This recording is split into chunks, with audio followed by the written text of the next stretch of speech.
Welcome welcome to new session.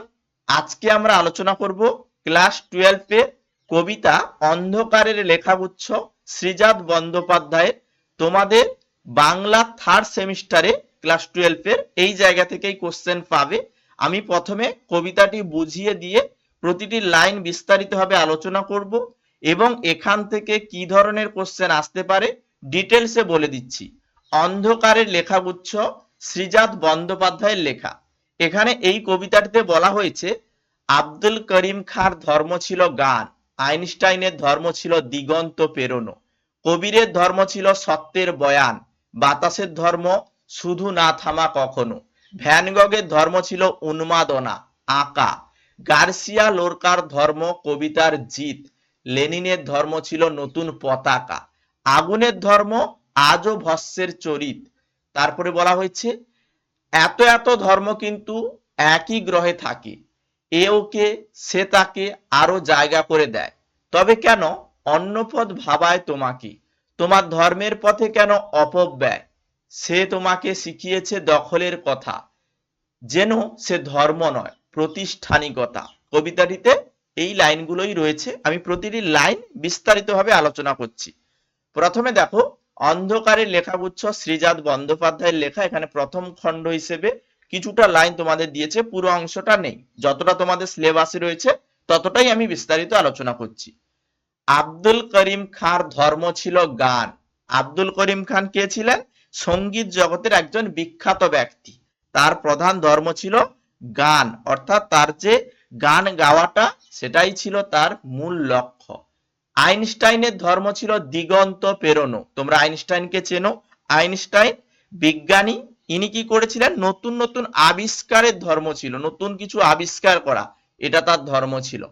কবিরের ধর্ম ছিল সত্যের বয়ান, অর্থাৎ কবির সত্য মানবতার কথা বলেছেন, তার ধর্ম ছিল সত্যবাদিতা, এটা বলা হয়েছে। তোমরা কবিরকে চেনো, ইতিহাস বইতে কিন্তু কবির সম্পর্কে বলা হয়েছে।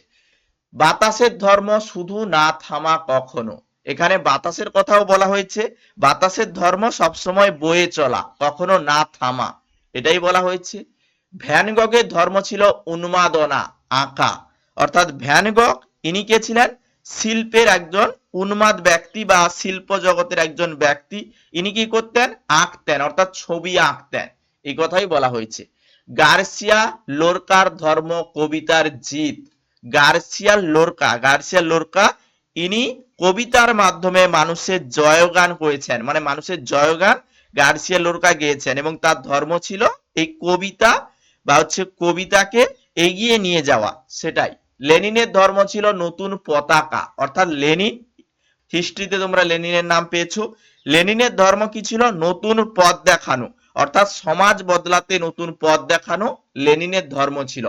আগুনের ধর্ম আজও ভস্মে চরিত, অর্থাৎ আগুন কি করে? পোড়ায়, ধ্বংস করে, নতুন কিছু সৃষ্টি করে, এটাই বলা হয়েছে আগুনের ধর্ম আজও ভস্মে চরিত। ঠিক আছে। তারপরে বলা হয়েছে এত এত ধর্ম কিন্তু একই গ্রহে থাকে, অর্থাৎ এই পৃথিবীতে মানে একই রকমের অনেক ধর্ম রয়েছে, কিন্তু এই রকমের বিশ্বাস তবু আমরা একসঙ্গে কি করি? বসবাস করি। এ ওকে সে তাকে আরো জায়গা করে দিই, অর্থাৎ একে অপরের প্রতি নির্ভরশীল। আমাদের শুধুমাত্র ধর্ম নিয়ে ভাবলে চলবে না, সবার উপরে সবার সঙ্গে একসঙ্গে থাকাটাই আমাদের কাছে সবচেয়ে জরুরি। তবে কেন অন্য পথ ভাবায় তোমাকে, এই লাইনটি খুবই গুরুত্বপূর্ণ। তবে কেন অন্য পথ তোমাকে ভাবাচ্ছে, অর্থাৎ তুমি শুধুমাত্র ধর্মকে কেন অপব্যবহার করছো, তোমার ধর্মের পথ কেন অপব্যয় করছো, তোমাদের ধর্মের পথে কেন অপব্যয়? যে তোমাকে শিখিয়েছে দখলের কথা, যেন সে ধর্ম নয়, যেন সে ধর্ম নয় প্রতিষ্ঠানিকতা।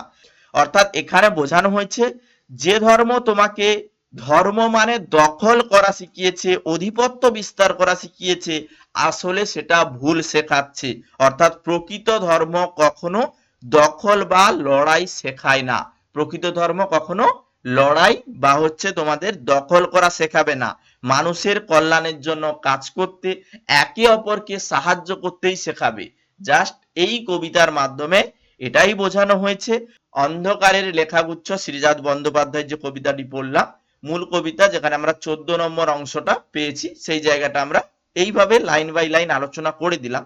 এবার এখান থেকে অনেক রকমের কোশ্চেন পরীক্ষায় হয়, এটাকে যদি আমি গভীরভাবে ব্যাখ্যা করতে চাই তাহলে আমরা বলতে চাই যে শ্রীজাত বন্দ্যোপাধ্যায় এই কবিতার মাধ্যমে, অন্ধকারের লেখাগুচ্ছ এই কবিতার মাধ্যমে তিনি বোঝাতে চেয়েছেন মানুষের কাজ নিষ্ঠা ও ভালোবাসা। প্রকৃত ধর্ম কখনো হিংসা বা দখল, অন্যকে ছোট হতে বা অন্যকে ছোট করতে শেখায় না। প্রকৃত ধর্ম সেটাই যেটা তোমাদের ধর্মীয় গোঁড়ামিকে দূরে রেখে একে অপরের প্রতি অহিংসা, একে অপরের প্রতি সহানুভূতিশীলতা, একে অপরকে সাহায্য করা শেখাবে। সেটাই হচ্ছে সত্যিকারের ধর্ম, সেটাই হচ্ছে আসল ধর্ম। অর্থাৎ সত্যিকারের ধর্ম নিজের কাছে যেমন শ্রেষ্ঠ হওয়া, নিজের কাছে যেমন নিজের ধর্মটা শ্রেষ্ঠ, তেমন ভাবে অন্যকে ভালোবাসা, দখলের বদলে সবার জন্য জায়গা করে দেওয়া, এটাই হচ্ছে আসল ধর্ম। এই কবিতা এইটুকুনি সারাংশ তুমি মনে রাখতে পারো, ছোট্ট কাহিনী। এইভাবে তুমি যদি পড়ো তাহলে এই জায়গা থেকে তুমি যেভাবেই কোশ্চেন দিক না কেন অ্যান্সার করতে পারবে। কারণ এখান থেকে অনেক রকমের কোশ্চেন হয়, আমি কিছু এমসিকিউ কোশ্চেন আলোচনা করে দিচ্ছি। প্রথম কোশ্চেন দেখো, আইনস্টাইনের ধর্ম ছিল, আইনস্টাইনের ধর্ম কি ছিল? সঙ্গীত, দিগন্ত পেরোনো, রাজনীতি নাকি যুদ্ধ করা? আইনস্টাইনের ধর্ম ছিল দিগন্ত পেরোনো। কারণ এই কবিতায় আমরা পেয়েছিলাম আইনস্টাইনের ধর্ম দিগন্ত পেরোনো।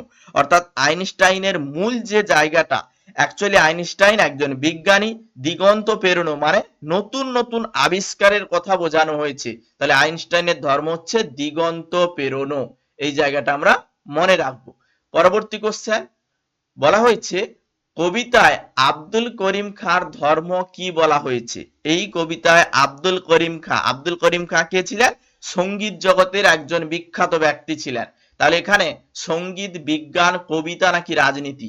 আব্দুল করিম খাঁর ধর্ম কি ছিল? আব্দুল করিম খাঁর ধর্ম ছিল সঙ্গীত, অর্থাৎ গান। অপশন এ হবে এখানে সঠিক অ্যান্সার। আব্দুল করিম খান সঙ্গীত জগতের একজন বিখ্যাত ব্যক্তি ছিলেন, তার কাছে গানই ছিল প্রকৃত ধর্ম। ঠিক আছে, পরবর্তী কোশ্চেনে যাব। পরবর্তী কোশ্চেনে বলেছে গার্সিয়া লোরকার ধর্ম কি ছিল? গার্সিয়া লোরকা কে ছিলেন? গার্সিয়া লোরকা একজন লেখক, ইনি কবিতা লিখতেন। এনার যে জায়গাটা, ইনি হচ্ছেন নতুন ধর্ম হিসেবে মানুষের জয়গান করা, অর্থাৎ কবিতার মাধ্যমে মানুষের জয়গান করা, এটাই হচ্ছে গার্সিয়া লোরকার ধর্ম ছিল। অর্থাৎ কবিতার জয়গান হচ্ছে গার্সিয়া লোরকার ধর্ম। অপশন সি হবে সঠিক অ্যান্সার। পরবর্তী কোশ্চেন, কবিতায় বাতাসের ধর্ম কি বলা হয়েছে? এই কবিতায় বাতাসের ধর্ম কি ছিল? বাতাসের ধর্ম হচ্ছে অনবরত বয়ে চলা। অর্থাৎ এই কবিতায় আমরা পেয়েছিলাম বাতাসের ধর্ম শুধু না থামা কখনো, অর্থাৎ সবসময় বয়ে চলা, সবসময় বইতে থাকা, এটাই হচ্ছে এই কবিতার মূল অংশ। ঠিক আছে, অনেকগুলো এমসিকিউ কোশ্চেন রয়েছে, পরবর্তী ক্লাসে আমি এমসিকিউ কোশ্চেন গুলো নিয়ে ডিটেলসে একটি ভিডিও দেব, তোমরা ওই ক্লাসটি অবশ্যই দেখবে। চ্যানেলে নতুন হলে সাবস্ক্রাইব করে নেবে, তাহলে ওই ক্লাসের নোটিফিকেশনটি তুমি তোমার কাছে পেয়ে যাবে। আর এখান থেকে যে লং কোশ্চেন গুলো মূলত দিতে পারে, লাইন ধরে কোশ্চেন পরীক্ষায় দেবে।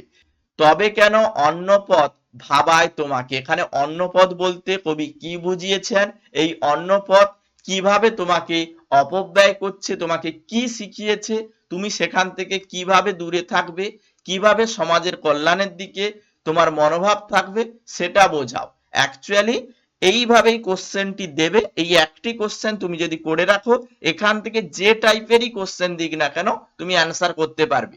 সেই জন্য আমি যে প্রথমে বিষয়বস্তুটা ডিটেলসে লাইন ধরে ধরে বুঝিয়ে দিয়েছি, ওই জায়গাটা তুমি মনে রাখার চেষ্টা করো। এর পরের ক্লাসে আমি এমসিকিউ কোশ্চেন প্র্যাকটিস করাবো, তখন তোমাদের আরো ডিটেলসে বলে দেবো যে এই জায়গাগুলো থেকে আরো কিভাবে কোশ্চেন আসতে পারে। ভালো থেকো, সুস্থ থেকো, চ্যানেলে নতুন হলে সাবস্ক্রাইব করো এবং ক্লাসগুলো বন্ধুদের সঙ্গে শেয়ার করো।